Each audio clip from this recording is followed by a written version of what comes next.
ሰው አላህ ኒዕማ ሲሰጠው በመስጠት ጸጋውን ይጠብቃል። በማመስገን አላህ እንዲያፋፋለት ጥረት ያደርጋል።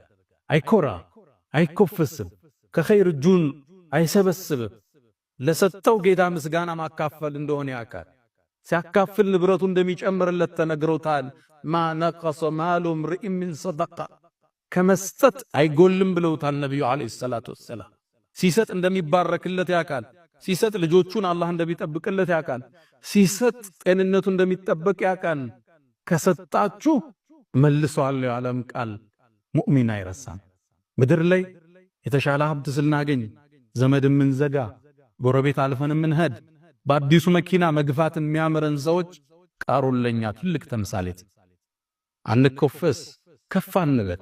የሰጠነን ጌታ ዝቅ ብለን ወስጁድ ወቅተሪ፣ ወደ አላህ በመቃረብ በማካፈል አላህን አመስጋኝ ነው። ከፍ ከፍ አንበል።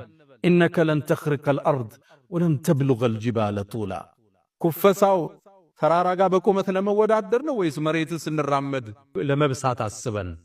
የሰው ልጅ ነን፣ እድሜያችን የተወሰነ አላፊዎችም ነን። ዝቅ ካልን አላህ ከፍ አርጉን እዚህ ምድር እናልፋለን።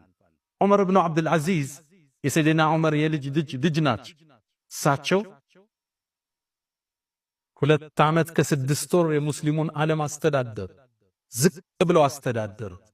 ሲሞቱ ይላሉ ሊሞቱ አካባቢ ፍራሻቸው ላይ ተጋድመው ቤተሰብን ውጡ አሏቸው ይላል። ብቻቸው ነው። ከዛም እንሰማቸው ነበር። አንዲትን የቁርአን አንቀጽ ቀሩ። ትልከ ዳሩል አኺራ፣ እኛ እኮ የቀጣዩን ሀገር እናደርጋታለን። ለለዚነ ላ ዩሪዱነ ዑሉወን ፊል አርድ ወላ ፈሳዳ፣ ምድር ላይ በመኮፈስ አምባገነን ላልነበሩት ብክለትን ላላንሰራፏት እናደርጋታለን ብለው ሩሃቸው ወደ አላህ ተሻገረች። ሙእሚን ሲኖር ያለውን አካፍሎ ሰው ጋር ስቆ ሰውን አቅፎ